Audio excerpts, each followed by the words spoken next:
आपके बीच में रखेंगे। ये हमारे विवेक पे होगा, किसके कितना समझ में आता है, कौन इससे क्या लेता है।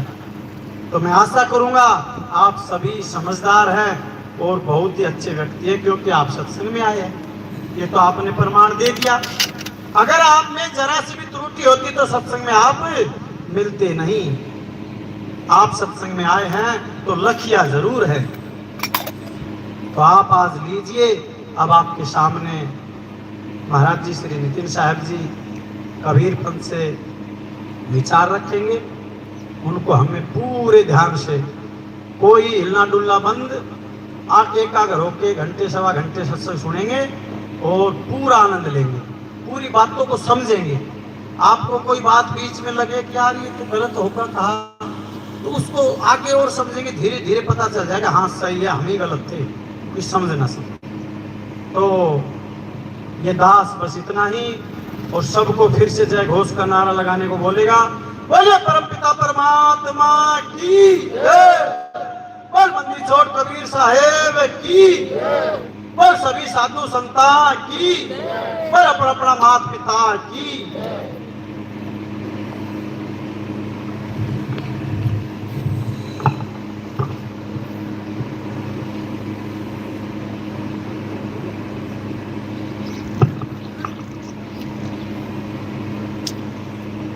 साहिब बनी सतनाम। तो आज झज्जर में परमपिता परमात्मा के मूल ज्ञान का प्रचार होने जा रहा है। बहुत बड़े भाग हैं उन जीवों के जो अपने पूरे जीवन काल में एक बार भी इस मूल ज्ञान को सुन पाते हैं, इस आत्म ज्ञान को सुन पाते हैं। और उससे भी बड़े भाग होते हैं उन जीवों के जो इस ज्ञान को थोड़ा सा भी समझ पाते हैं, क्योंकि ये जल्दी समझ में नहीं आता। पूरा पूरा जन्म भी अगर सत्संग सुनोगे तब भी ये समझ में नहीं आएगा, अगर उस परम पिता परमात्मा की दया आप पे ना हो तो। और अगर उसकी दया हो गई तो आप एक ही सत्संग में समझ जाओगे कि नितिन दास आपको बताना क्या चाहता है। एक ही सत्संग बहुत है, लेकिन ये केवल उनके लिए जिन पर मालिक की कृपा हो जाए, बंदी छोड़ की दया हो जाए, संतों का आशीर्वाद फलीभूत हो जाए, केवल वही ये सत्संग समझ पाते हैं। साहब बोले भी हैं, अरे लाखन में कोई समझ ना पाई है और कोटि मध्य जानेंगे, कहे कबीर सुनो भाई साधु हमें बिरले हंस पहचानेंगे। कहते हैं अगर 1 लाख आदमियों को सत्संग सुना दिया जाए ये आत्म ज्ञान का, उनको समझ में ही नहीं आएगा ये क्या बोला जा रहा है। कहते हैं 1 करोड़ आदमियों को अगर सत्संग सुनाया जाए, कहते हैं उनमें से बिरले हंस कोई 15-20 लोग ही जान पाएंगे कि ये बात क्या की जा रही है, कहां की बात चल रही है। क्यों? क्योंकि इस सत्संग में ना तो किसी देवी देवता की जय होती है, ना ही किसी कुरान, ना ही किसी बाइबल, ना ही किसी पुराण, किसी ग्रंथ की जय नहीं हो रही है। यहाँ पे किसकी जय हो रही है? यहाँ पर केवल और केवल अविनाशी आत्मा की जय हो रही है। यहाँ इसके अलावा और किसी की बात ही नहीं होती। अगर बात होती भी है तो आत्मा के ज्ञान से जुड़ी हुई बात होती है। अगर ग्रंथों का हवाला दिया जाता है तो केवल और केवल आत्म ज्ञान का जिक्र किया जाता है, नहीं तो कोई भी ग्रंथ आप उठा लो, किसी ग्रंथ से इस ज्ञान का मतलब ही नहीं है।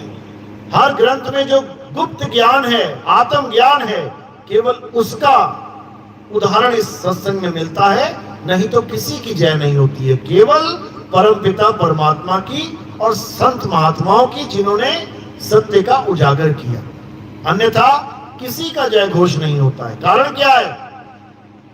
कारण केवल एक है कि जय घोष सत्य का होना चाहिए, सत्य बताने वालों का होना चाहिए। तो आज इसी सत्य को उजागर करने के लिए यह सत्संग आयोजित किया गया है कि आखिर सत्य है क्या, ये सारे संसार को पता लगे, ये सारी दुनिया को समझ में आए, ताकि हम सब जितने भी भेदभाव, जितने भी हम एक दूसरे से अलगाववाद, जितने भी ईर्ष्या जलन, कितना भी हम एक दूसरे से दूर हो गए हैं, ये सब क्या हो जाएगा, ये खत्म हो जाएगा। और हम फिर से परमात्मा के सब जीव एक झंडे के नीचे आ जाएंगे, एक झंडे के नीचे, यानी हम सब एक सत्य को जान लेंगे। सत्य को जान लिया तो झगड़ा खत्म। लेकिन झगड़ा है किस बात का, आज वो भी आपको समझाया जाएगा। अगर हिंदू मुसलमान से, मुसलमान सिख से, सिख ईसाई से अगर झगड़ा कर रहा है, कारण क्या है, आज वो समझाया जाएगा। कह सभी रहे हैं कि परमात्मा एक है, वाहिगुरु एक है, गॉड एक है, भगवान एक है, लेकिन फिर भी लाठियां निकल आती हैं, फिर भी बंदूकें चल जाती हैं, फिर भी माँ के लाल मारे जाते हैं, अखबारें भरी पड़ी हैं, टीवी चैनल भरे पड़े हैं। आखिर ये हो क्यों रहा है, इसकी जड़ क्या है, इसकी जड़ काटे कैसे, ये झगड़े खत्म कैसे हों, आज आपको इसका मूल मंत्र दिया जाएगा, राम बाण इलाज किया जाएगा इसका। लेकिन ये उसकी समझ में आएगा जिस पर मालिक की कृपा हो। तो आज का सत्संग शुरू करने से पहले परमात्मा के नाम पे जयकारा लगाएंगे, फिर सत्संग शुरू करेंगे। बोलिए परमपिता परमात्मा की, सतगुरु बंदी छोड़ कबीर साहिब की, सभी संतों की, सभी भक्तों की, आज के आनंद की, सत्संग कराने वालों की, इनके माता पिता की, इनके बाल गोपाल की, सभी संतों की, सभी भक्तों की, गांव नगर बस्ती की, आज के आनंद की, सकल हंस को बंदगी, साहेब बंदगी सतनाम। तो कबीर साहब इस संसार में जो गुप्त संदेश देने के लिए आते हैं, आज उसको हमने समझना है। अगर हमने ये समझ लिया तो याद रखना कि हमारे जीवन में वो बदलाव हो जाएगा जिसके बाद आप कभी अज्ञान को प्राप्त नहीं कर पाओगे। ऐसा बदलाव आ जाएगा जीवन में, क्यों? क्योंकि तुम सत्य को जान जाओगे, सत्य है क्या। और जब सत्य पता लग गया, उसके बाद असत्य कभी हावी हो ही नहीं सकता।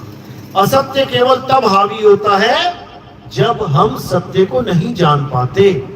समझ लो, तो क्या है सत्य, क्या है असत्य, क्या समझना है, क्या त्यागना है, आज हर चीज आपको समझाई जाएगी। तो सबसे पहले बात करेंगे हम गुरु की, कि ये सब कौन बताएगा, ये झगड़े कौन शांत करवाएगा, परमात्मा का भेद कौन समझाएगा। तो उसके लिए एक व्यक्ति को चुना जाता है। उस व्यक्ति को क्या कहते हैं? गुरु।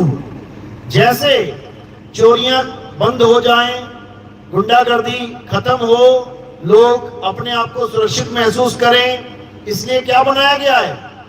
थाने बनाए गए हैं, पुलिस थाने। आपको कोई धमकी देता है, आपको कोई मारता है, तो कहां जाते हो? पुलिस थाने में। कौन मिलेगा अंदर? एक आदमी। तुम भी आदमी, वो भी आदमी। फर्क क्या है? तुम आम आदमी हो और वो एक पुलिस वाला है, अधिकारी है। किसने दिया उसको अधिकार?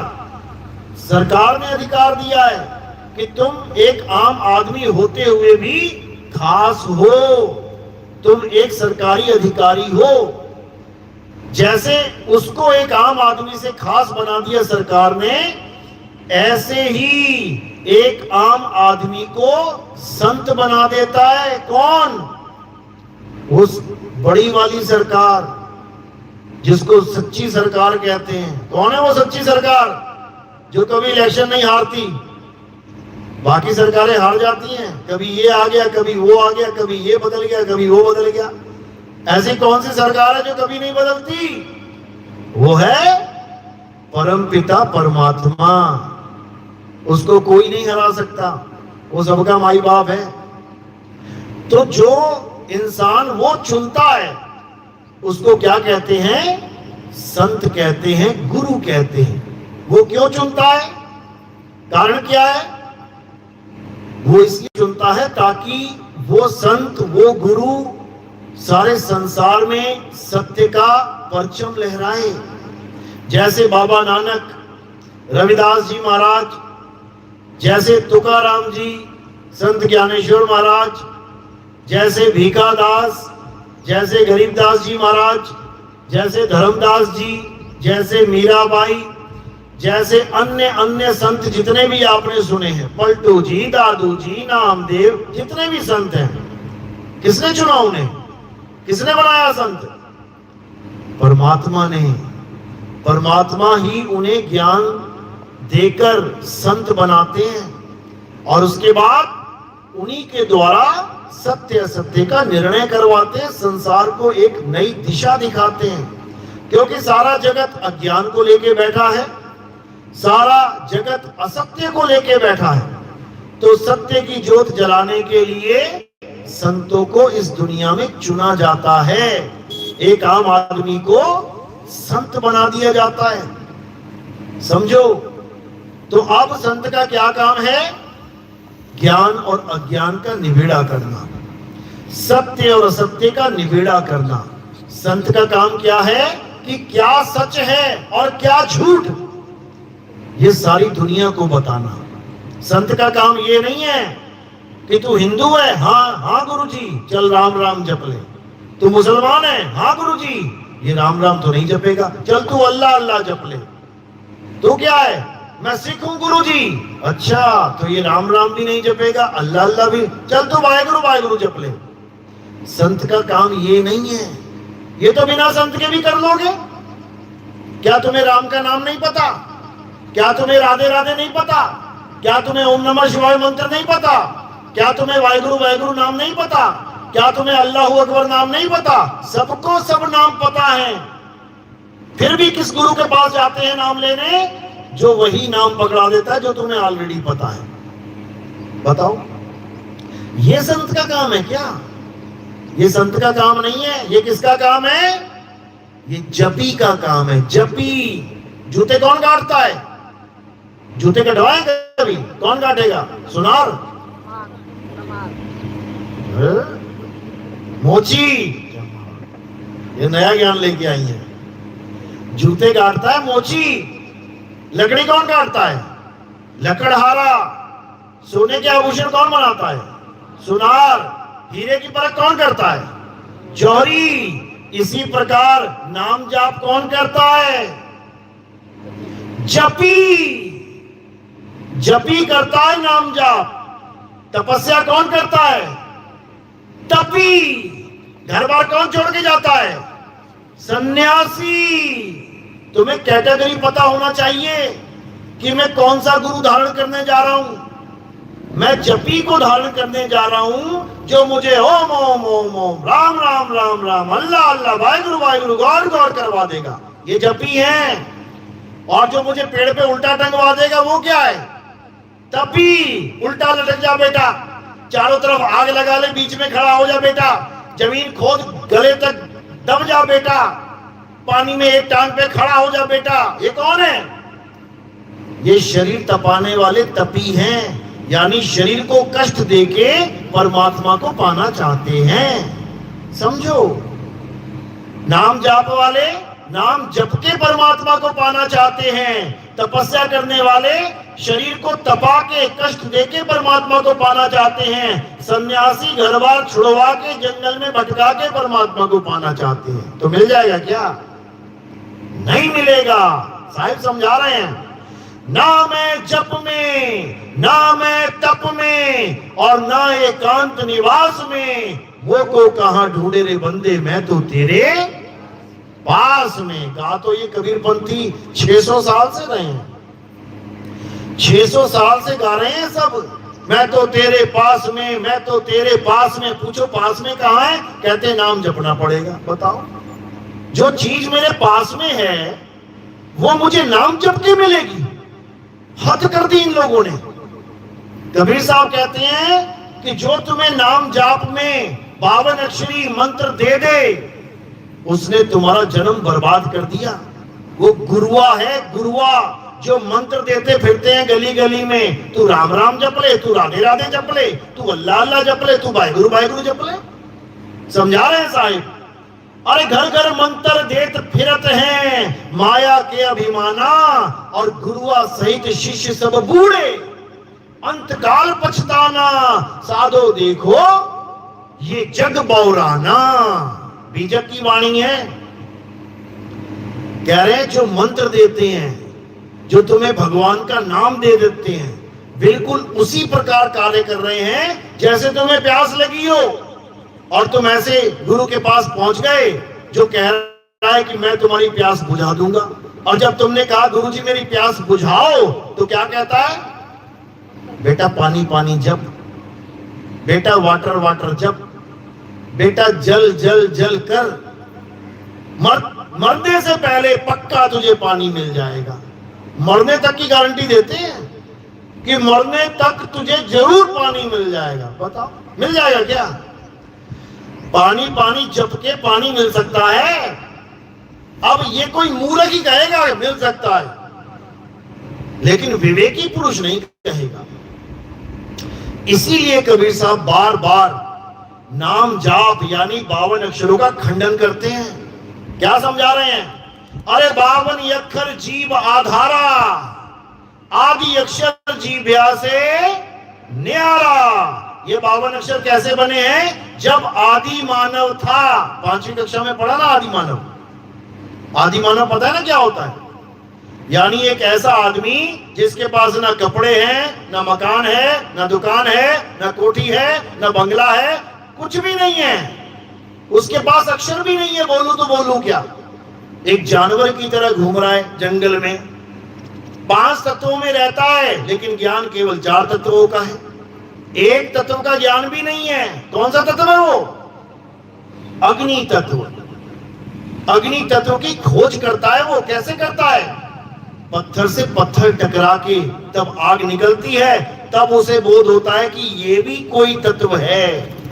उसे आदि मानव कहते हैं, जिसने आग की खोज करी थी। कौन था वो?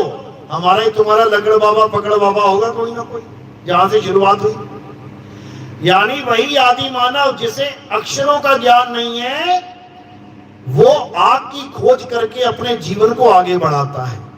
बाकी जानवर आग की खोज कर पाए क्या?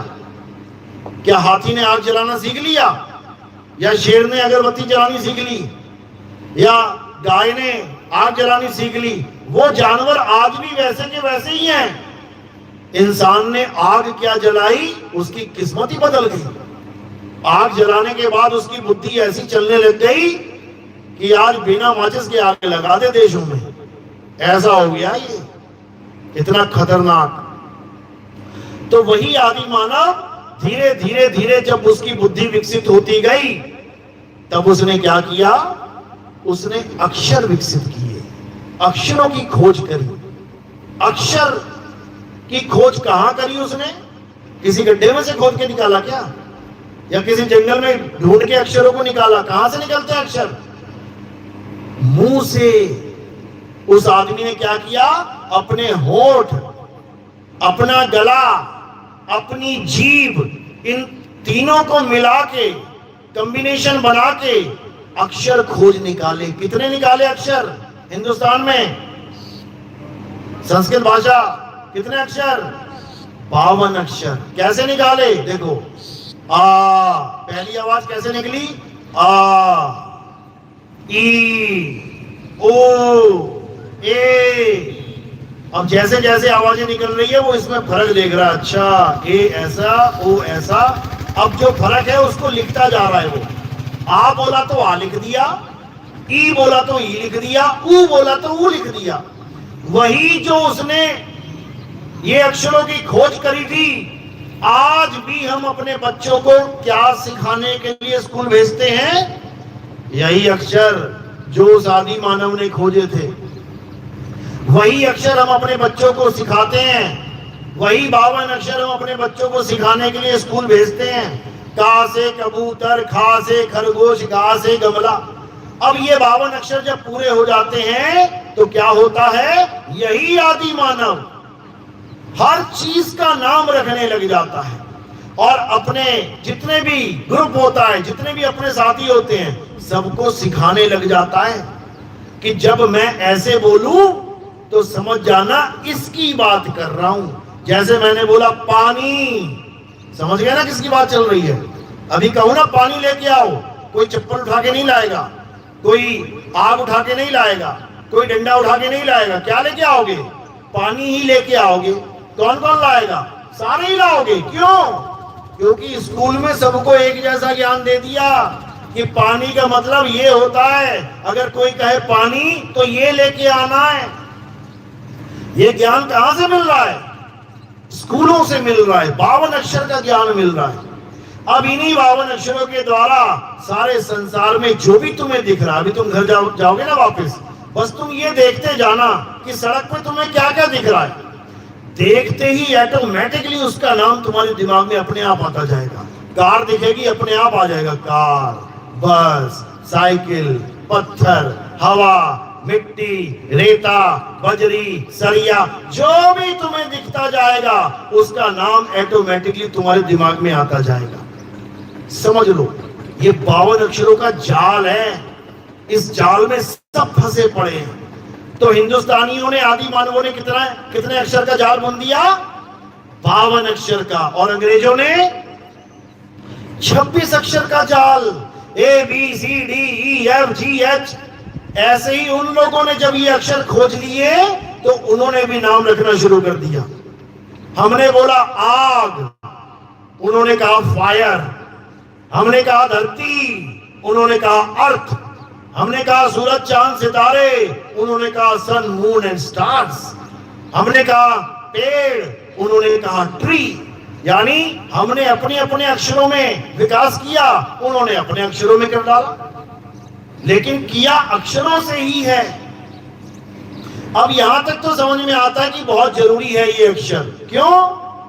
अपने जीवन को आसान करने के लिए। अभी तुम्हें लौंग चाहिए हो और उसका नाम ना पता हो, अब दुकान पे जाओगे, वो मुझे वो दे देना जी, काला सा होता है, छोटा सा ऐसा।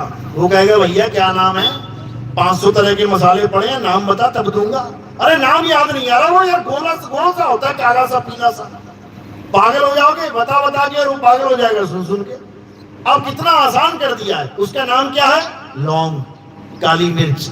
एक बार बोला काली मिर्च, फटाक से आ गई। कितना आसान हो गया जीवन, केवल 52 अक्षरों की वजह से। ये जीवन आसान करने के लिए 52 अक्षर बहुत सही है।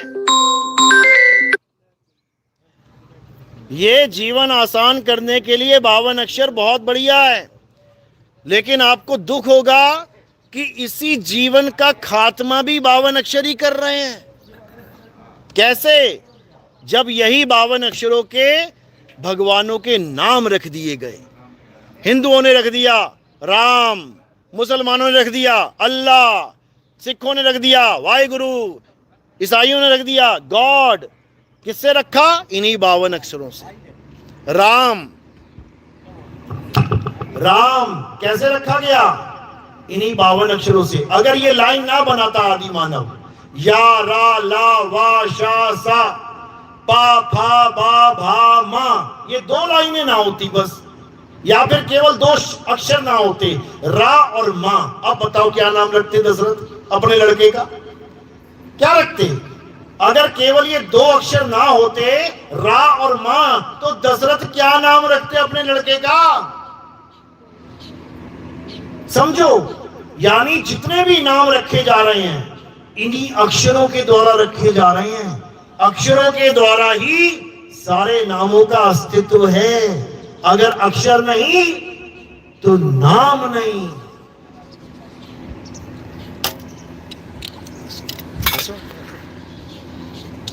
अक्षर नहीं तो नाम नहीं। इसका मतलब अगर अक्षर नहीं तो भक्ति नहीं, अगर नाम नहीं तो भगवान नहीं। समझो, अगर पानी का नाम हमें ना पता हो कि ये पानी है, तो क्या हमारी प्यास नहीं बुझेगी पानी पी के? बिल्कुल बुझेगी। हमने नाम रख दिया पानी। कुत्ते ने, बिल्ली ने, हाथी ने, घोड़े ने आज तक पानी का नाम नहीं रखा, और सारा जीवन बिना ये जाने कि इसका नाम क्या है पानी पी के पूरा जीवन गुजार के चले जाते हैं। नहीं जाते क्या? चिड़िया प्यास लगते ही पानी के सरोवर तक पहुंच जाएगी बिना ये जाने कि इस आदमी ने इसका क्या नाम रख दिया है। यानी बिना नाम के उनका पूरा जीवन बीत जाता है, बढ़िया रहते हैं, खाते हैं, पीते हैं, मस्त। तो नामों में कौन उलझा है? केवल इंसान, केवल इंसान। बच्चा पैदा होता भी नहीं है, माँ बाप पहले ही शुरू हो जाते हैं, क्या नाम रखेंगे इसका, क्या नाम रखेंगे, लड़का हो गया तो ये, लड़की हो गई तो ये। बताओ, अरे पैदा तो होने दे उसको, क्या पता लड़का और लड़की दोनों में से कोई ना हो, फिर क्या रखेगा नाम, फिर किसी और को पकड़ा देगा, ले जाओ। समझो, यानी नामों के द्वारा ही इस सारे संसार के नाम रखे जा रहे हैं, अक्षरों के द्वारा ही। यानी मेरे नाम, आपके नाम, भगवानों के नाम, जात के नाम, धर्म के नाम, पंथ के नाम, देश के नाम, सारे नाम। अगर ये नाम ना होते, अगर ये अक्षर ना होते, तो बताओ कौन ऊंची जात, कौन छोटी जात, कौन बड़ी जात।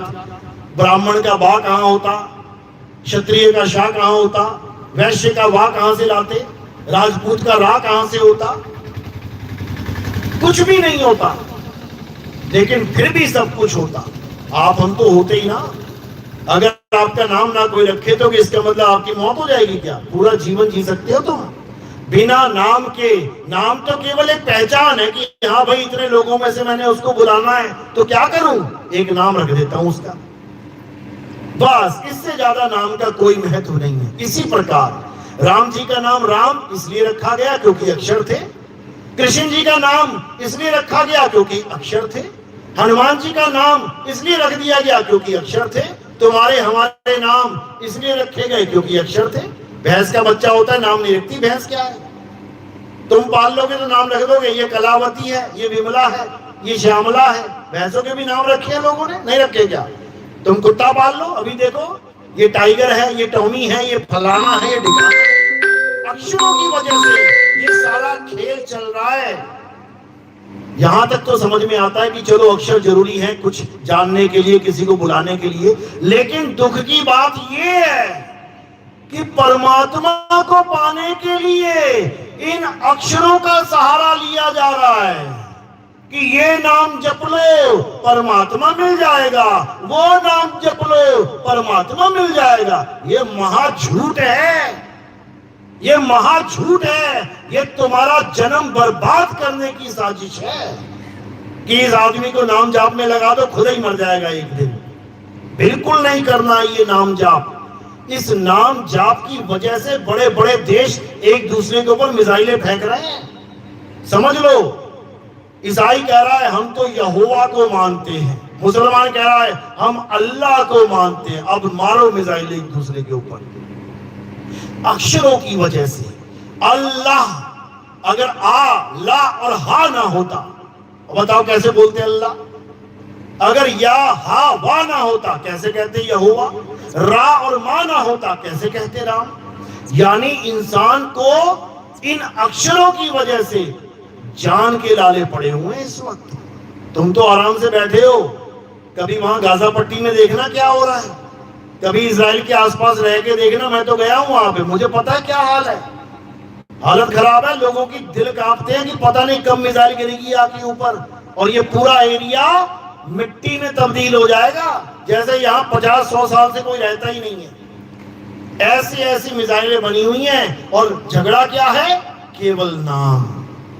बोल अल्लाह की जय, बोल राम की जय, वरना मार दूंगा। बता, अरे अक्षर पकड़ के बैठे हो, अल्लाह को जान लो अल्लाह क्या है, राम को समझ लो राम क्या है, वाहिगुरु को समझ लो वो क्या है, गॉड को जान लो वो क्या है, सारा झगड़ा खत्म हो जाएगा। क्योंकि अल्लाह, वाहिगुरु, गॉड, राम, ये सब एक ही वस्तु के अलग अलग नाम हैं। जैसे पानी के नाम, जल, वाटर, नीर, तोय, पानी, 5 नाम, अलग अलग नाम है। लेकिन अगर कोई झगड़ा करने लग जाए, नहीं केवल जल से गला गीला होता है, नहीं नहीं नहीं नहीं, वाटर से गला गीला होता है, नहीं पानी से प्यास बुझती है, तो फिर क्या कहोगे उसको? बहुत होशियार हैं क्या? अक्षरों के झगड़े हैं, लड़ लड़ मर जाएंगे, फिर भी पानी किसी को नहीं मिलेगा। तो क्या करना है? अक्षरों को छोड़ो, और तत्व ज्ञान को जानो। झगड़ा शांत करना है, पानी वाले को बोलो तू यार ग्लास में लेके आ, तेरे पास क्या है? हाँ भैया वाटर, तू वाटर लेके आ, तेरा वाला क्या है? हाँ भैया जल, तू जल लेके आ गिलास में, तू नीर लेके आ, तू तोय लेके आ। और जब पांचों अपना अपना वस्तु, अपना अपना तत्व गिलास मेज पे रख देंगे तो क्या हो जाएगा? झगड़ा खत्म। कैसे हुआ झगड़ा? 52 अक्षरों की वजह से। कैसे खत्म हुआ झगड़ा? तत्व ज्ञान से। इसलिए हमें अपने जीवन में नाम ज्ञान नहीं चाहिए, मंत्र ज्ञान नहीं चाहिए, हमें क्या चाहिए? तत्व ज्ञान चाहिए। यही गीता समझा रही है। अध्याय 4 34वां श्लोक जाके देखो क्या लिखा है। हे अर्जुन, अगर तुम सत्य को प्राप्त करना चाहते हो, अगर तुम आत्म तत्व को जानना चाहते हो, तो तुम ऐसे तत्वदर्शी संत की शरण में जाओ जिसने आत्म तत्व को जान लिया है। वही तुम्हें तुम्हारी आत्मा यानी तुम्हारे निज तत्व का भेद समझा सकता है, केवल वही बता सकता है। और अगर तत्वदर्शी के अलावा किसी के पास चले गए तो क्या होगा? मंत्र पकड़ा देगा तुम्हें। ये मंत्र जप लो, वो मंत्र जप लो, दिन में 5 बार जप लो, दिन में 3 बार जप लो, 2.5 घंटा जप लो, 5 घंटा जप लो, बर्बाद कर देगा जीवन तुम्हारा। ये बर्बादी का काम है, आबाद होने का काम नहीं है। साहिब समझा रहे हैं वाणी में, तंत्र मंत्र सब झूठ है, इनमें न भर में कोई, और सार शब्द जाने बिना कागा हंस ना होए। यानी गुरु वो होता है जो तंत्र मंत्र छुड़वा देता है और क्या रखाएगा? सार शब्द रखाएगा। अब सार शब्द क्या होता है ये समझ लो। एक होता है 52 अक्षरी शब्द, यानी 2 या 2 से ज्यादा अक्षरों के मेल को शब्द कहते हैं। जैसे का, खा, गा ये अक्षर हैं। लेकिन अगर 2 अक्षर आपस में मिल जाएं, जैसे का और खा को मिला दो, क्या बन गया? कख। तो कहते ना कख का ज्ञान नहीं है तुझे। अब ये का और खा मिलके क्या बन गया? 2 अक्षर का शब्द। अब 3 अक्षर मिला दो, वो 3 अक्षर का शब्द बन जाएगा। का, सा, रा, 3 अक्षरों को मिला दो, कसर, कमर, कवर, ये शब्द बन गए। 4 वाले मिला दो, हा, ला, चा, ला, हलचल, ये 4 अक्षरों का शब्द बन गया। एक तो ये शब्द है, और एक कौन सा शब्द है? जो बनने और बिगड़ने में नहीं आता, जो लिखने और पढ़ने में नहीं आता, जो किसी इंसान के द्वारा उत्पन्न नहीं किया गया है, जो जीव होठ कंठ से उत्पन्न नहीं होता, वो है सार शब्द। साहिब समझा रहे हैं वाणी में, शब्द शब्द बहु अंतरे, सार शब्द मत लीजिए। और कहे कबीर, जहां सार शब्द नहीं, कहते हैं दृग जीवन सो जीजे। धिक्कार है उस जीवन पे जो सार शब्द यानी अपने आत्म स्वरूप को नहीं जान पा रहा है, जिसकी वजह से सारे अक्षर निकल रहे हैं। हिंदू के राम कैसे निकल रहे हैं? आत्मा के द्वारा। मुसलमान का अल्लाह कैसे निकल रहा है मुंह से? आत्मा के द्वारा। सिख का वाहेगुरु कैसे निकल रहा है? आत्मा के द्वारा। और ईसाई का गॉड कैसे निकल रहा है? आत्मा के द्वारा। तो जो अक्षर आत्मा के द्वारा बनते और बिगड़ते हैं उसको सत्य मान बैठा है, और जो आत्म तत्व सार है उसका ज्ञान नहीं है। तो कल्याण कैसे होगा? बिना आत्म ज्ञान के कल्याण नहीं होगा। इसीलिए साहिब समझा रहे हैं, जल में मीन प्यासी, मोहे देखत आवे हासी, आत्म ज्ञान बिना नर भटके, कभी काबा कभी काशी। कि अगर कोई ऐसा ज्ञान है जो तुम्हारे पास नहीं है, उसी के कारण तुम भटक रहे हो, वो क्या है? आत्म ज्ञान। और जब आत्म ज्ञान हो जाएगा उसके बाद भटकना खत्म। क्यों? क्योंकि आत्मा में ही परमात्मा का वास है। किसी मंदिर में, मस्जिद में, गुरुद्वारे में, चर्च में परमात्मा नहीं रहता। ये तो इंसानों ने बनाए हैं। गली नंबर 1 में बना दिया, 4 दिन बाद गली नंबर 5 में बना दिया, 6 दिन बाद गली नंबर 7 में बना दिया। तुम जितने मर्जी घर बनाते जाओ भगवान के, भगवान थोड़ी रहने आ जाएगा उसमें, नहीं रहने आ सकता। क्यों? क्योंकि वो पहले से कहीं रह रहा है। कहां रहता है? हे अर्जुन, मैं हर जीव की आत्मा में विराजमान हूं। अगर मुझे खोजना है तो आत्मा में खोज। यही कबीर साहब समझा रहे हैं। ज्यों तिल माही तेल है और ज्यों चकमक में आग, तेरा साईं तुझ में है, जाग सके तो जाग। कहते तेरा साईं तुझ में है। जब कह दिया तुझ में है तो सबसे पहले मुझे यह जानना पड़ेगा कि मैं क्या हूं, क्योंकि परमात्मा मुझ में ही तो है। अब क्या मैं कोई शरीर हूं? क्या मैं ये काया हूं? नहीं, मैं काया नहीं हूं। इसका मतलब परमात्मा काया में नहीं है। समझ लो, 90% गुरु क्या बोलते हैं जीवों को भरमाने के लिए कि परमात्मा कहां है? तेरी काया में विराजमान है, तेरे शरीर में परमात्मा रहता है। और क्या विधि बता देते हैं? आंखें बंद करो और यहां पर ध्यान लगाओ, जहां पे माताएं बिंदी लगाती हैं और जहां पे पंडित जी टीका लगाते हैं। अब यहां पे ध्यान करना शुरू कर देते हो और क्या हो जाता है? तुम परमात्मा से दूर हो जाते हो, क्योंकि परमात्मा शरीर में नहीं है, परमात्मा तुम्हारी आत्मा में है। तो पहले शरीर को किनारे कर दो, हटाओ शरीर का खेल। अब आत्मज्ञानी से, आत्मज्ञानी गुरु से ये ज्ञान प्राप्त करो कि मेरी आत्मा कहां है। सबसे जरूरी सवाल ये है कि मेरी आत्मा कहां है, क्योंकि मेरी आत्मा में ही परमात्मा है। मेरा शरीर कहां, ये तो मुझे पता है। पैर के अंगूठे से लेके सिर की चोटी तक ये मेरा शरीर है, लेकिन मेरी आत्मा कहां है? कोई कहता है नाभि में है, कोई कहता है हृदय में आत्मा है, कोई कहता है गले में आत्मा है, देखो बोल रही है आत्मा। कोई कहता है त्रिकुटी में आत्मा विराजमान है। ये सब अज्ञानी जीव हैं। इनको इतना नहीं पता कि आत्मा इस काया में है ही नहीं। इस काया में कौन है? सुरत है, जिसको जीव कहते हैं। इस काया में जीव है, परमात्मा नहीं है।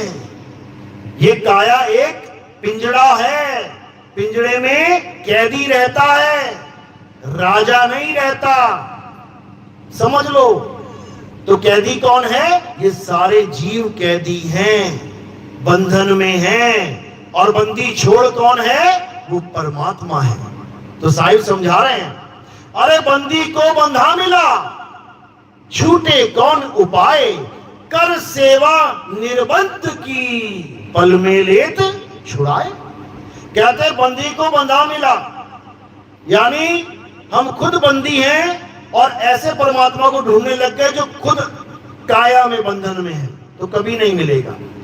बंधे को बंधा मिला, छूटे कौन उपाय। ज्यादा से ज्यादा क्या मिलेगा? त्रिकुटी में ध्यान लगाओगे, प्रकाश होने लग जाएगा, ज्योत जल जाएगी, ज्योत में तुम्हें गुरु जी दिखाई दे जाएंगे तुम्हारे। और क्या होगा? प्रकाश ही प्रकाश हो जाएगा, रंग बिरंगे दिखने लग जाएंगे, लाल ये हरे पीले गुलाबी महल। उससे क्या होगा? कुछ भी नहीं, सब बंधन है। तो करना क्या है? कर सेवा निर्बंध की, उसकी सेवा कर जो काया से परे है। जब भेदी गुरु बताएगा तब समझ में आएगा। उसके बाद इस तोते को पिंजरे से उड़ के अपने घर वापस चले जाना है। पिंजरे में परमात्मा को मत ढूंढना। यही कबीर साहब बार बार समझा रहे हैं कि बहुबंधन में बांधिया एक बेचारा जीव। जीव यानी जो इस काया में विराजमान है, जो इस काया में सुख और दुख को भोग रहा है, वो जीव है। केवल छूटे आपने जो ना छुड़ाए पीव। कहते अपने आप कैसे छूटेगा बेचारा? जब तक पीव ना छुड़ाए इसको। पीव कौन है? जो कभी काया में नहीं आता, जिसके लिए बाबा नानक कहते हैं एको सतनाम, यानी एक सतनाम ही कर्ता पुरुष, वही असली कर्ता पुरुष है। एको सतनाम कर्ता पुरुष निरपहो निर्वैर, यानी वो किसी से डरता नहीं है, वो किसी को मारता नहीं है। निरपहो निर्वैर अकाल मूरत, उसका कभी काल नहीं आ सकता। अयूनी, यानी कि कभी योनियों में नहीं आता वो। अजूनी सैभंग, सैभंग यानी स्वयं से प्रकाशित है वो, उसको कोई पैदा नहीं कर सकता, वो अजन्मा है, नित्य है, शाश्वत है। गुरु प्रसाद, जब गुरु का प्रसाद मिलेगा, ये सत्संग खत्म होने के बाद वो बूंदी प्रसाद की बात नहीं चल रही है। गुरु प्रसाद क्या होता है? गुरु का ज्ञान। जब तुम्हारे जीवन में सतगुरु आएगा और उसका ज्ञान तुम्हारे अंदर प्रवेश करेगा, तब जाके तुम जान पाओगे कि सतनाम आखिर है क्या। एको सतनाम कर्ता पुरुष, यानी परमात्मा ही सतनाम है। सतनाम परमात्मा का पर्यायवाची नाम है, उसी सतनाम को जानना है। कबीर साहब समझा रहे हैं, सत्य नाम को सिमर के तर गए पतित अनेक, और तेही कारण नहीं छाड़िए सत्य नाम की टेक। बड़े से बड़े पापी सत्य नाम को सिमर के तर गए, लेकिन जाप नहीं करना है कि सतनाम सतनाम सतनाम जपने में लग गए सुबह दोपहर शाम। कोई जाप नहीं करना, सतनाम सतनाम। क्या करना है? सतनाम को जानना है, बूझना है कि सतनाम है क्या, और वेदी गुरु से उसका भेद प्राप्त करना है। कबीर सागर में पहली लाइन आती है, सत्य नाम है सार, बूझो संत विवेक करी, उतरो भव जल पार, सतगुरु का उपदेश यही। कहते तुम पता नहीं क्या क्या नाम जप रहे हो 52 अक्षरों में, इससे कल्याण नहीं होगा। सतनाम को जानो, सतनाम इसको बूझो, ये तुम्हारा सत्य स्वरूप है, ये तुम्हारा असली स्वरूप है, और ये वाला ये नकली है, ये मिट्टी में मिल जाएगा। हिंदू भाई जला देंगे, मुस्लिम भाई दफना देंगे, मिट्टी मिट्टी में मिल जाएगा, लेकिन तुम मिट्टी में नहीं मिलोगे। क्यों? क्योंकि तुम शरीर हो ही नहीं, शरीर हो ही नहीं। समझो, नीचे रखते हो उसको, चलो रखते। तुम शरीर हो ही नहीं, तुम क्या हो? तुम अविनाशी आत्मा हो। यही अर्जुन को समझा रहे हैं कृष्ण जी। हे अर्जुन, जो लोग मुझे ये शरीर मानते हैं, आंख कान नाक हाथ पैर छाती जांग, वो मुझे नहीं जानते मैं कौन हूं। जो मुझे मनुष्य करके जानते हैं कि एक बांसुरी लेके खड़े हुए महाराज जी, वो कृष्ण जी हैं, वो मुझे नहीं जानते। अगर मुझे जानना है तो ऐसे तत्वदर्शी संत की शरण में जाओ, जो तत्व के द्वारा मुझे जान चुका हो, वही तुम्हें मेरा असली स्वरूप बता सकता है। अगर तुम मुझे शरीर मान लोगे तो भाई शरीर की तो मृत्यु हो जाती है। कैसे हुई थी मृत्यु कृष्ण जी की? पैर में तीर लग के, इसका मतलब भगवान भी मर जाता है तीर लगने से। वो शरीर नहीं है। अध्याय 4 5वां श्लोक पढ़ो, क्या कह रहे हैं? अर्जुन, तेरे और मेरे कई जन्म हो चुके हैं, जन्मों जन्म। तू भूल चुका है, पर मैं सब जानता हूं, मैं अजन्मा हूं। दोनों बातें कर दी उन्होंने। पहले बोल दिया तेरे और मेरे कई जन्म हो चुके हैं। कौन कौन से जन्म हुए हैं कृष्ण जी के? कौन कौन से अवतार हैं? पहला अवतार मत्स्य अवतार, मछली का अवतार। क्या आदमी बन के आए थे क्या? विष्णु जी का अवतार है, आदमी बन के आए थे क्या? मछली बन के आए तो क्या विष्णु जी मछली हो गए? नहीं हुए। दूसरा अवतार कछुए का, कुर्म अवतार। जब समुद्र मंथन हुआ तो वो कछुआ बन के आए, तो क्या विष्णु जी कछुआ हो गए? तीसरा अवतार वराह अवतार, जंगली सुअर का शरीर धारण किया और दोनों दांतों पे धरती उठा के लेके आ रहे हैं, तो क्या वो वराह हो गए? चौथा अवतार आधा आदमी आधा जानवर, नरसिंह अवतार, तो क्या वो आधा आदमी आधा जानवर हो गए? पांचवा अवतार वामन अवतार, छठा अवतार परशुराम अवतार, सातवां अवतार राम जी का अवतार, आठवां अवतार कृष्ण जी का अवतार, नौवां अवतार बुद्ध जी का अवतार। यहां पे हमने मान लिया कि वो आदमी है। कृष्ण जी कौन है? आदमी है। राम जी कौन है? आदमी है। अरे आदमी का तो शरीर धारण किया है, आदमी का तो शरीर धारण किया है। जैसे मछली का धारण कर लिया, कछुए का धारण कर लिया, वराह का धारण कर लिया, ऐसे ही आदमी का भी कर लिया। जब कछुए का धारण करके वो कछुआ नहीं हुए, आज भी उनको कछुआ नहीं मानता, कोई आदमी मानता है। विष्णु जी को आदमी की तरह देखते हैं कि 4 हाथ वाले विष्णु जी शेषनाग की सैया पे पड़े हैं। अरे वो कछुआ भी बने हुए थे, वो मछली भी थे, वो वराह भी थे। तुमने कछुआ मछली ना माना, उनको आदमी मान के बैठ गए। वो आदमी भी नहीं है। कोई सोचे कि विष्णु जी आदमी है, आदमी भी नहीं है। राहु का गर्दन जब काटी गई थी, राहु की गर्दन किसने काटी थी? आदमी ने कि औरत ने? पता है ना? जब भस्मासुर को मारा था, किसने मारा था? आदमी ने कि औरत ने? तो वो औरत भी बन के आ रहे हैं, तो तुम कह दो औरत भी है। अरे वो ना आदमी है ना औरत है, ना वो मछली है ना वो कछुआ है, वो कोई शरीर नहीं है। क्यों? क्योंकि ये सारे शरीर नाशवान हैं। ये सारे शरीर तो वो धारण कर रहे हैं। जैसे ये मैंने माला धारण कर ली, अब कोई कहे तुम माला ही हो। अरे माला धारण की है, मैं माला थोड़ी नहीं हूं। मैंने कपड़े धारण कर लिए, कोई कहे तुम कपड़ा ही हो। अरे मैं कपड़ा थोड़ी नहीं हूं, धारण किए। आज ये सफेद उतार दिए, कल को भगवा पहन लिया, भगवा उतार दिया, काला पहन लिया। कपड़े हैं ये, धारण कौन कर रहा है इसको? उसको जानो। जिसने ये शरीर धारण किया हुआ है वो कौन है, उसको जानो। जब तुम्हारे घर में बच्चा पैदा होता है, लड़का या लड़की का शरीर धारण करके कौन आ रहा है, उसको जानो। लड़का तो पैदा हो गया, अच्छी बात है, लेकिन जिसने धारण करना था वो नहीं आया। शरीर तो आ गया, लेकिन जिसने धारण करना था वो नहीं आया, यानी मरा हुआ बच्चा पैदा हो गया। तो क्या करोगे? खुशियां मनाओगे?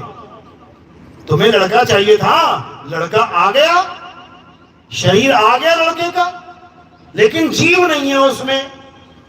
तो फिर क्या होगा? खुशियां बटेंगी क्या?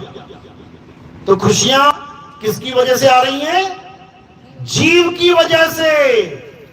वो जीव आदमी या औरत या नपुंसक किसी का भी शरीर धारण कर सकता अपने कर्मों के अनुसार। जीव की वजह से ये काया चल रही है। इसीलिए तुम्हारी काया जब तक चलती है उसको जीवन कहते। जीवन, मेरा जीवन, तेरा जीवन। 40 साल का जीवन जी के चले गए। जीवन मतलब जब तक काया में जीव रहे, पहली सांस से लेके आखिर सांस तक, उसको जीवन कहते हैं। और जब तक काया में जीव है, इंसान को जीवित कहते हैं। आप क्या हो? जीवित हो कि मृत हो? जीवित हो। क्यों जीवित हो? क्योंकि जीव बैठा हुआ है शरीर में, और जैसे ही जीव ने शरीर को छोड़ दिया तो क्या हो जाओगे? निर्जीव।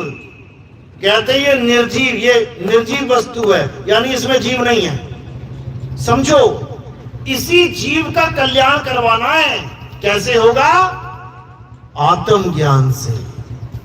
आत्म ज्ञान के द्वारा इस जीव का कल्याण होगा। जीव के ज्ञान से कल्याण नहीं होगा कि तुम जीव को समझा रहे हो कि तू जीव है, तू जीव है, तेरी मुक्ति हो जाएगी। जीव से मुक्ति नहीं होती। जीव ज्ञान से, जैसे पारक सिद्धांत वाले हैं, कबीरपंथी हैं, वो कहते हैं जीव ही सर्वे सर्वा है। जो कुछ है जीव ही है, पीव नाम की कोई चीज नहीं है। तो यानी कबीर साहब क्या झूठ बता रहे हैं अपनी वाणियों में? बहुबंधन में बांधे एक बेचारा जीव, और केवल छूटे आपने जो न छुड़ाए पीव। तो पीव कहां से आ गया जब जीव ही जीव है? तो अरे जीव तो 84 का ढोर है, 84 का बंधन है जीव को, पीव ही छुड़ा सकता है। साहिब समझा रहे हैं वाणी में, गरीबदास जी की वाणी है। अरे कोटि तो ब्रह्मा भय और कोटि भय ईश, साहिब तेरी बंदगी से जीव होए जगदीश। तो ये जगदीश कहां गया फिर, जब जीव ही जीव है सब कुछ? तो ये अज्ञानी जीव दूसरों का भी जीवन बर्बाद करते हैं, अपना तो चलो कर ही लिया उन लोगों ने। इसलिए अब क्या करना है? अब सत्य को जानना है। सत्य क्या है? आत्मा ही सत्य है। हे अर्जुन, ये आत्मा अजन्मा है, नित्य है, शाश्वत है, पुरातन है। ये आत्मा ही सत्य सनातन है। इस आत्मा को ना तो कोई शस्त्र काट सकता है, ना अग्नि जला सकती है, ना वायु सुखा सकती है, ना जल भिगो सकता है। इस आत्मा के अलावा इस संसार में जो कुछ दिख रहा है ये सब झूठ है, असत्य है, माया है। समझ लो, आत्मा के अलावा कुछ भी तुम्हें दिख रहा है सब झूठ है, माया है। तो क्या करना है? अब इस माया से परे होके उस आत्म तत्व को जानना है जिसे परम तत्व कहते हैं। साहिब कह रहे श्वासा की कर सिमरनी, कर अजपा का जाप, परम तत्व का ध्यान धर, सो हम आपे आप। कहते हैं ये लकड़ी वाली माला छोड़ दे, जो 108 पूरी होने पे तेरे मन को तसल्ली हो जाती है, आज मैंने 1 माला कर ली, 2 माला कर ली, 3 माला कर ली, छोड़ इसको। और माला किसे बना? श्वासा की कर सिमरनी, इस श्वास को माला बना ले। कब रुकेगी ये सांस? कितनी माला के बाद रुक जाती है ये 24 घंटे चलती है। 21,600 माला रोज घूम रही है, रोज बिना रुके। सो भी जाओगे ना तब भी माला घूम रही है। ऐसी माला फिर ये लकड़ी वाली छोड़। श्वासा की कर सिमरनी, कर अजपा का जाप। मंत्र का जाप मत कर, अजपा का जाप कर। अजपा का मतलब क्या होता है? जिसको जपा नहीं जा सकता उसका जाप करना सीख। ये जपने वाले नाम तो बच्चा भी जप लेगा, राम राम राम राम, अल्लाह अल्लाह, वाहिगुरु वाहिगुरु। ये जाप का जाप नहीं करना है, अजपा का जाप करना है। तो कह रहे श्वासा की कर सिमरनी, कर अजपा का जाप, परम तत्व का ध्यान धर। अब ये परम तत्व क्या है? इसी का ध्यान करना है। अगर तुमने इसका ध्यान कर लिया तो सो हम आपे आप, तू क्या हो जाएगा? तू परमात्मा स्वरूप हो जाएगा। सोहम का मतलब कोई मंत्र नहीं है कि श्वास अंदर खींची सो, बाहर छोड़ी हंग, बन गया सोहंग। बिल्कुल नहीं। सोहम का मतलब क्या है? जो तू सो हम, जैसा तू वैसे हम। यानी ये जीवात्मा खेल खत्म इसका। अब ये क्या हो जाएगा? ये परमात्मा ही हो जाएगा। कब? जब ये सोहम तत्व को प्राप्त कर लेगा, आत्म तत्व को प्राप्त कर लेगा, तब ये जीव अवस्था खत्म हो जाएगी। अब तुम्हें 84 में नहीं जाना पड़ेगा। अब तुम जहां से आए वहीं पहुंच जाओगे। समुद्र में से एक मटका जल लेके आए। अब ये मटका क्या है? बंधन। कौन बंधा है? वो जल। अब डालना कहां है? समुद्र में। तो क्या हो जाएगा? बंधन मुक्त हो जाएगा। ये है वो मटका मिट्टी का। समुद्र में से एक बूंद आ गई इसमें। ये बूंद क्या कहला रही है? जीव। और समुद्र क्या कहला रहा है? पीव। क्या करना है? इस जीव को उलट के उसी समुद्र में चले जाना है। उस मटके को उड़ेल दो समुद्र में। मटका खाली कर दो। मटके में समुंदर नहीं है, मटके से बाहर है, समझो। तो अब क्या करना है? अब हमें केवल और केवल अपनी आत्मा को जानना है। हिंदू है तो अपनी आत्मा को जान ले, मुसलमान है वो अपनी आत्मा को जान ले, सिख है वो अपनी आत्मा को जान ले, ईसाई है वो अपनी आत्मा को जान ले, यहूदी है अपनी आत्मा को जान ले, बुद्धिस्ट है अपनी आत्मा को जान ले, जैनी है अपनी आत्मा को जान ले। झगड़ा खत्म। आत्मा का कोई जात पात थोड़ी नहीं है, आत्मा का कोई धर्म भेद थोड़ी नहीं है। आत्मा तो सब में विराजमान है, क्या हिंदू, क्या मुसलमान, क्या सिख, क्या ईसाई। तो कृष्ण जी ने आत्मा का ज्ञान समझाया है। कृष्ण जी ने ये नहीं बताया कि मंदिरों में धक्के खाओ तुम। गरीब है तो खड़ा रहा 4 घंटा, 5 घंटा, 10 घंटा, अमीर है तो 5000 रुपया दिया और वीआईपी दर्शन करके निकल गया पीछे से। बताओ, भगवान के घर में भी भ्रष्टाचार चल रहा है। पैसा है तो वाह, पैसा नहीं तो वही रुक जा। ऐसा था भगवान क्या? अरे कृष्ण जी तो सुदामा के वो मुट्ठी भर चावल खाने में लगे रहे गरीब के, और तुम गरीबों को दरवाजे पे खड़ा कर दो, अमीरों को ले आओ पीछे के दरवाजे से। ये कौन सा धर्म है भाई? कौन सा मंदिर बचा हुआ है? विश्वनाथ, काशी विश्वनाथ तक स्पेशल लिख रखा है वीआईपी दर्शन। बताओ, मतलब बताकर भ्रष्टाचार हो रहा है। ऐसा तो धर्म नहीं था हमारा। परमात्मा को हमने गरीब नवाज बोला है, जो गरीबों को नवाजे। अमीर नवाज नहीं बोला किसी ने। लेकिन अकल पे पत्थर पड़े हुए हैं। क्यों पड़े हुए हैं? क्योंकि सत्य नहीं पता। तो सत्य क्या है? आत्मा ही सत्य है। आत्मा अजन्मा है, नित्य है, शाश्वत है। अध्याय 3 17वां श्लोक गीता में पढ़ो, क्या लिखा है?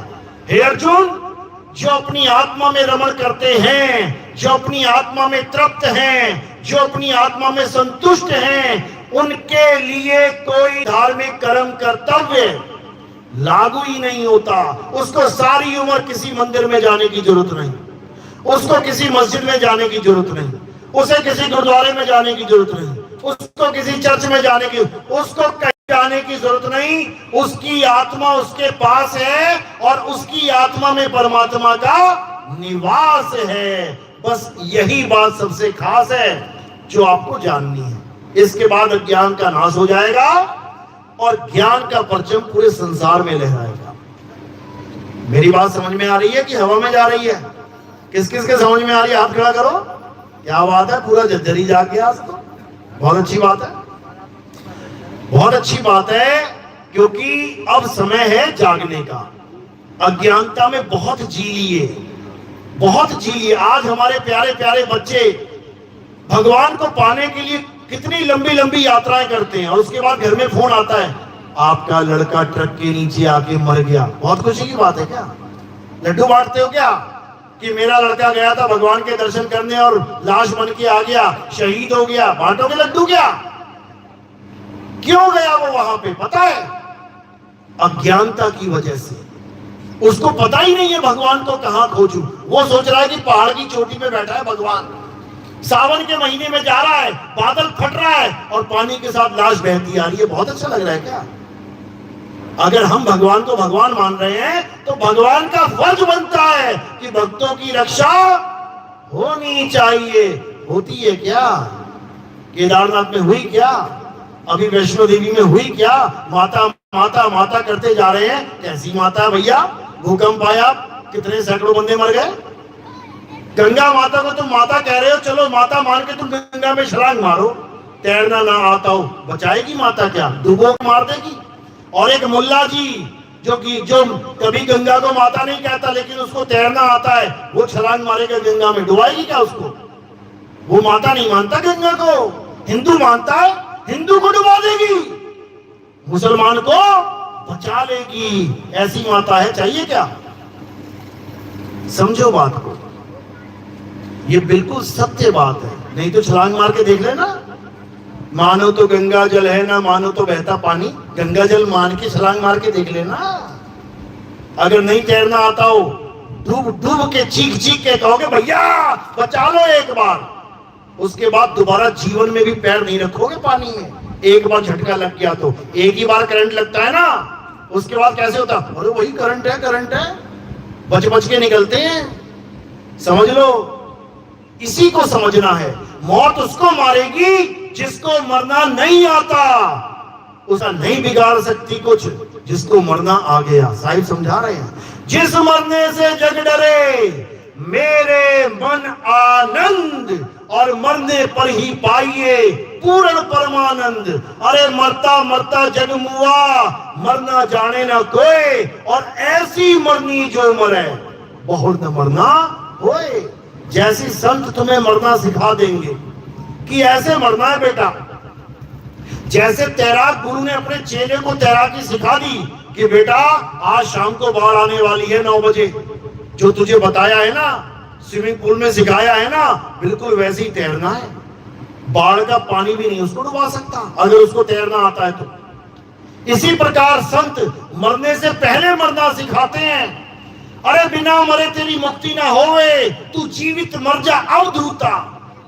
कबीर साहब समझाते कि जब तेरी मौत आएगी तो तूने करना क्या है, इस मौत को धोबी पछाड़ मारना है, क्योंकि इसी के साथ युद्ध होना है सबका। इस मौत का सामना सबको करना है। मरेगा कौन? जिसे मरना नहीं आता वो पक्का मरेगा, और जिसको मरना आता है वो कभी नहीं मरेगा। साहिब समझा रहे हैं, हम ना मरिब मरिब संसारा, हमको मिला जियावन हारा। मुझे वो मिल गया है जो कभी मरता ही नहीं है, तो मौत उसका क्या बिगाड़ेगी? उसका मौत कुछ नहीं बिगाड़ सकती। अमर हो जाओगे, अमर करूं सतलोक पठाऊं, और ताते बंदी छोड़ कहाऊं। ऐसे ही नाम नहीं रख दिया कबीर साहब का, बंदी छोड़। जेल में बैठे हुए 10-10 साल से वो अपने आप को बंदी छोड़ समझ रहे हैं। बताओ, अरे बंदी छोड़ वो है जो जन्म जन्म के बंधन तोड़ दे तुम्हारे। वो नहीं है जो 10-10 साल से जेलों में हाजिरियां लगा रहे हैं, वो बंदी छोड़ नहीं है। यही कबीर साहब समझा रहे हैं कि बंदी छोड़ वो है जो जन्म जन्म के बंधन काट दे। अरे सेवा को दो ही भले, एक संत एक राम, राम है दाता मुक्ति का, संत जपावे नाम। संत तो तुम्हें एक तरीका बताएगा कि परमात्मा को कैसे पाना है। मुक्ति का दाता परमात्मा है, संत नहीं है, समझ लो। लेकिन आजकल क्या चल रहा है? अरे मेरे बाबा जी हैं, मैंने नाम ले लिया, मुक्ति दे देंगे अपने आप। बताओ, अरे बाबा थोड़ी नहीं मुक्ति देगा, बाबा तो परमात्मा के बारे में बताने आया था तुम्हें। जैसे LIC एजेंट है, तुम्हारी 1 करोड़ की पॉलिसी कर दी है LIC एजेंट ने, तो क्या वो 1 करोड़ LIC एजेंट देगा क्या? कौन देगा? कंपनी देगी। उसका तो केवल साइन है कि हाँ भैया मैंने बॉन्ड कर दिया इसके साथ एग्रीमेंट फाइनल हो गया, साइन तो चलेंगे उसके, लेकिन पैसा वो नहीं देगा। समझ लो, सतगुरु के द्वारा साइन तो हो जाएगा, ये हमारा शिष्य है, गुरुदेव देख लेना, संभाल लेना इसको, लेकिन संभालेगा कौन? वो शब्द गुरु संभालता है, वो परमात्मा संभालता है, वो मालिक संभालता है। लोह चुंबक की प्रीत ज्यों और लोह को लेत उठाए, ऐसा शब्द कबीर का काल से लेत छुड़ाए। कौन छुड़ा रहा है? शब्द कबीर का, संत नहीं छुड़ा रहा है, शब्द छुड़ाएगा तुम्हें। कबीर साहब का शब्द यानी सार शब्द छुड़ाएगा तुम्हें इस जन्म मरण के बंधन से। किसी संत की हिम्मत नहीं जो छुड़वा दे। तो साइन उसी के चलेंगे, साइन उसी का चलेगा, LIC वाले का। बिना उसके साइन के तुम करोड़ रुपए लेके भी देख लेना, कंपनी से देगी तुम्हें ठेंगा, क्या बोलेगी? इस पे साइन ही नहीं हमारे एजेंट के। समझो, तो क्या करना है? अब सत्य को समझना है, आत्म तत्व ही सत्य है। और ज्यादा खोज करने के लिए क्या करना है? हमारे YouTube चैनल कहत कबीर सुनो भाई साधु नितिन दास, इस पे सर्च करना है आपने। जैसे ही सर्च करेंगे हमारे सत्संग आ जाएंगे। पक्षपात रहित होकर ये कभी नहीं सोचना मैं फलाने गुरु का चेला हूं, मैं फलाने गुरु, बिल्कुल नहीं। कोई किसी गुरु का चेला नहीं है। शब्द गुरु सुरत धुन चेला, हम सबका एक गुरु है और वो शब्द गुरु है। चाहे कोई हिंदू है, चाहे मुसलमान, चाहे सिख, चाहे ईसाई, हम सबका एक गुरु है, वही वाहिगुरु है। हम सब उस परमात्मा को पाने के लिए अलग अलग एजेंटों के पास बैठे हुए हैं, इतना समझ लो। अलग अलग एजेंटों के पास बैठे हैं केवल उस परमात्मा को पाने के लिए। यानी हमारा लक्ष्य एजेंट नहीं है, हमारा लक्ष्य वो परमात्मा है। तो हम किसके पुत्र हुए, किसके शिष्य हुए? परमात्मा के। तभी तो जा रहे हो नाम लेने किसी गुरु के पास कि गुरुजी मैं परमात्मा को पाना चाहता हूं। तभी ये कहोगे गुरुजी मैं आपको पाना चाहता हूं। कभी कहा किसी ने गुरुजी मैं आपको पाना चाहता हूं? सामने तो बैठा है, पाले। गुरुजी मैं परमात्मा को पाना चाहता हूं, बेटा ये कर। समझो, तो किसके शिष्य हो आप? परमात्मा के। लेकिन गलत गुरु के ज्ञान में आ गए, कोई बात नहीं, परमात्मा आगे का ज्ञान समझा देगा। कब? जब पक्षपात नहीं करोगे। पहली बार में बच्चा छोटे से स्कूल में एडमिशन लेता है जिसमें ABCD सिखाई जाती है, तो क्या सारी उम्र उसी में रहेगा? ABCD करता रहेगा सारी उम्र? अरे आगे से आगे गुरु बदलेगा, ज्ञान बढ़ेगा और करते करते अपनी मंजिल तक पहुंचेगा। इसी प्रकार कबीर साहब कह रहे हैं कि ठीक है, अगर तूने कोई भी गुरु धारण कर लिया है, शुरुआत तूने कहीं से भी कर ली है, लेकिन कभी ज्ञान में पक्षपात मत करना, सबका ज्ञान सुनना। क्या पता तेरे से आगे का ज्ञान बताने वाला गुरु बैठा है, तेरा कल्याण हो जाएगा। तो साहिब कह रहे हैं जब लग मिले नहीं शब्द वो साचा, तब लग गुरु करो 10 पांचा। करते जाओ गुरु, करते जाओ, कोई घाटा होने वाला नहीं गुरु बदलने में, फायदा ही होगा।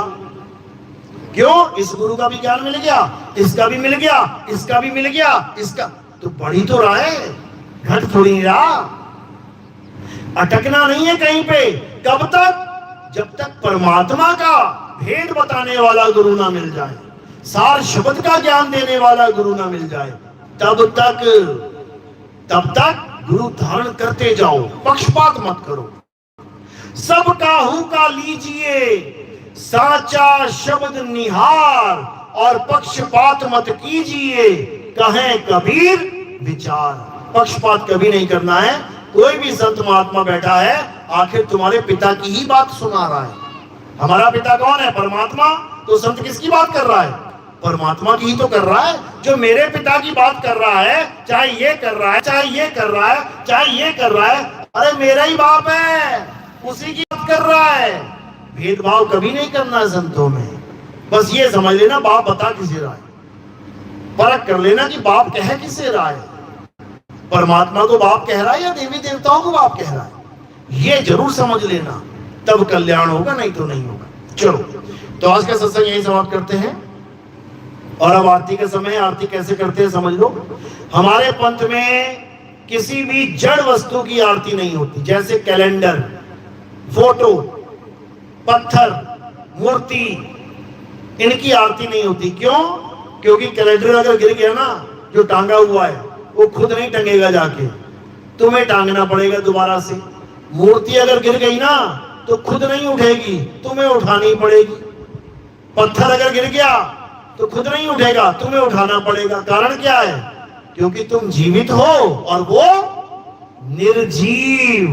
भले पंडित जी ने प्राण फूंक दिए हो, क्या प्राण फूंके हुए पत्थर में भगवान आ गया क्या? अगर आ गया तो गिरा के देख लेते हैं, एक बार उठ के दिखा दे, नहीं उठ सकता। यानी नकली प्राण फूंके गए हैं। अगर असली प्राण फूंकना आता पंडित जी को, तो उनका लड़का मरता तो प्राण फूंक देते, लड़का फिर जीवित हो जाता। जब पत्थर को जीवित कर सकते हैं, तो एक जीवित आदमी जो मृत्यु को प्राप्त हुआ उसको क्यों नहीं कर सकते दोबारा? पर नहीं कर पाएंगे। उसको तो कहते हैं जला दो, अपने बेटे को जलवा देंगे और पत्थर को छिला देंगे। ये सब अज्ञान है भाई। तो अब क्या करना है? अब आरती होगी। आरती में क्या करना है? थोड़े से फूल उठाने हैं, इतने से मेरे सिर के ऊपर रख देने हैं। सिर के ऊपर क्यों रखने हैं? क्योंकि पैर के अंगूठे से लेकर सिर की चोटी तक ये सब क्या दिखाई दे रहा है? नाशवान शरीर। और आरती किसकी होती है? आत्मदेव की। तो हमने ये फूल कहां रखे? नाशवान काया से परे। तो ये कहां समर्पित हो जाते हैं? आत्मदेव के चरणों में समर्पित हो जाते हैं। आरती आत्मा की होगी, कोई शरीर मान के आरती नहीं करेगा। और जो भगत सेवा में, प्रचार में कुछ देना चाहेंगे सेवा, वो केवल चरणों में आएगी।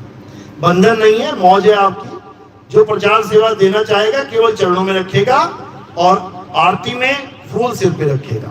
बोलिए परमपिता परमात्मा की, सतगुरु बंदी छोड़ कबीर साहेब की, सभी संतों की, सभी भक्तों की, आज के आनंद की, सतगुरु मदनपति साहिब की, सतगुरु राम सेवक साहिब की, सतगुरु विराट साहिब की, करीनापुर धाम की, आज के आनंद की, सकल हंस को बंदगी साहेब, बंदगी सतनाम सतनाम। जय हो कबीरदास महाराज।